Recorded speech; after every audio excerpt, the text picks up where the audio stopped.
पहले सबसे पहले मैं आपको सबको बधाई देना चाहता हूं। एक बधाई, आपका सरकारी नौकरी में चयन हुआ, आपने अपने अपने विभाग में ज्वाइन किया। साथ ही आज बसंत पंचमी का उत्सव है। इस बसंत पंचमी के त्योहार की भी आपको बहुत बहुत शुभकामनाएं। मेरे युवा मित्रों, आपकी ज्वाइनिंग के समय आज मैं इतना भावुक हूं, इतना खुशी से मेरा मन गदगद है कि मैं आपको जरूर इसकी कहानी सुनाना चाहता हूं थोड़ी। जब हम सत्ता में नहीं आए थे, उससे पहले अपनी युवावस्था से लेकर के और लगातार संघर्ष करते हुए इस प्रदेश की बड़ी कहानियां हमने खास करके सरकारी नौकरी के बारे में सुनी थी। उस समय सरकारी नौकरियों का हाल क्या होता था कि कभी किसी व्यक्ति को पढ़ाई करने के बाद, अच्छी मेरिट में आने के बाद नौकरी की उम्मीद नहीं होती थी, बल्कि नौकरी लगने का जो एक पैमाना था, जो एक मापदंड था कि आपकी कोई सिफारिश है, आपका कोई राजनीतिक आका है, या जो उस समय के सरकार के दलाल होते थे वो सौदेबाजी करते थे, आपसे पैसों की मांग की जाती थी, आप दे सकने में सक्षम थे या नहीं थे, अपने माता पिता को परेशान करते थे।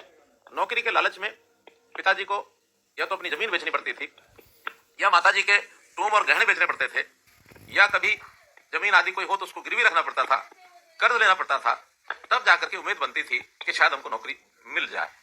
इन्हीं नौकरियां बिकने का काम, ऐसा कहा जाता था कि नौकरियां बिकती हैं। इसका अनुभव बहुत लोग अपने अपने जबानी से हमको सब सुनाते थे। उनमें एक पीड़ा थी कि क्या कभी ये ठीक होगा।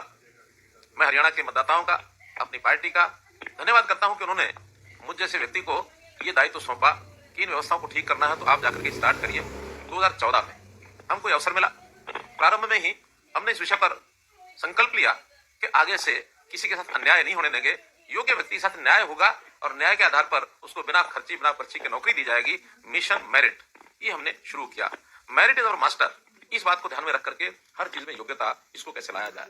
बहुत विरोध हुआ, बाहर के लोगों ने भी किया, अपने लोगों ने भी किया।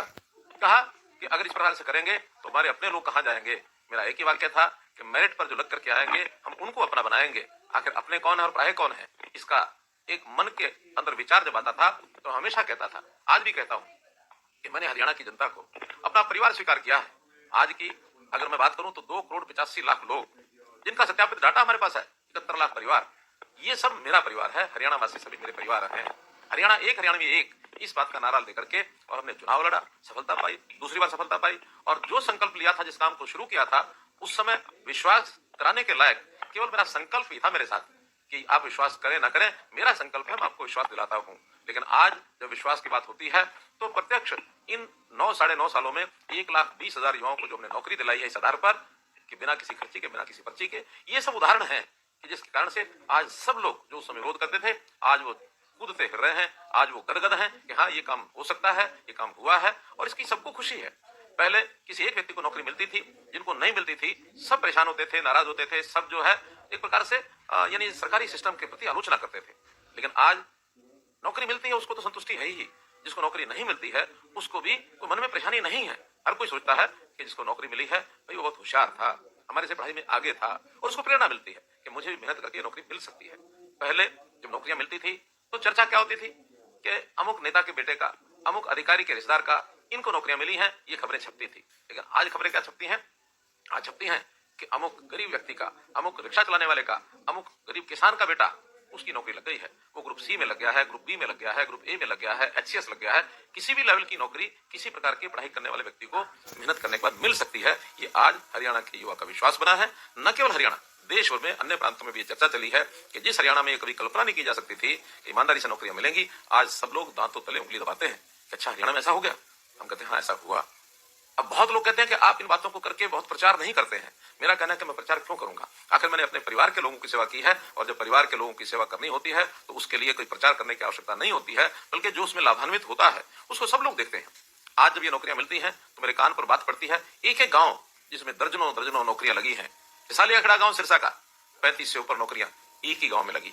इसी प्रकार बहुत लोग मेहनत करते हैं और इसमें शामिल हो गए हमारे साथ। एक युवा यानी चंदल कला का संजीव, जो स्वयं शिफ्ट अटेंडेंट है, नौकरी करता है, लेकिन उसने अपने साथियों को, अपने आसपास के लोगों को उसने ट्यूशन पढ़ाई, उसने उनकी ट्यूशन नहीं पढ़ाई होगी तो उनको मदद की, और उनको अतिरिक्त समय में मदद करने के बाद जो उनके साथ जुड़े लोग थे उसके अंदर ऐसा बताया जा रहा है कि 16 बच्चे जो है नौकरी लग गए। कितनी प्रसन्नता हुई होगी संजीव को।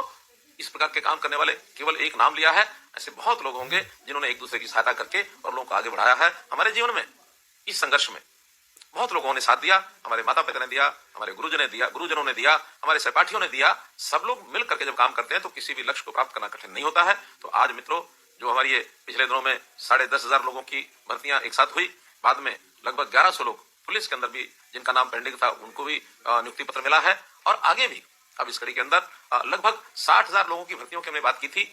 20,000 के आसपास तो पिछले दिनों में मिल गई। 40,000 लोग और हैं जो इन 2-3 महीनों में ही जिनके रिजल्ट आएंगे, सबको नौकरियां मिलेंगी, चाहे वो ग्रुप सी की हो, चाहे वो ग्रुप डी की हो। तो आप लोगों ने मेहनत करके नौकरी प्राप्त की, उस व्यवस्था को जड़ से उखाड़ करके फेंका जिसके लिए यहाँ के लोग चिंतित होते थे। अब ये सब काम करने के बाद आखिर तो मन में जरूर विचार आता होगा कि जब पहले नौकरियां मिलती थी, माता पिता से पैसे लेकर के हम देते थे, खर्च करते थे, एक प्रकार का वो हमारे ऊपर एक बोझ था। और कहीं कहीं तो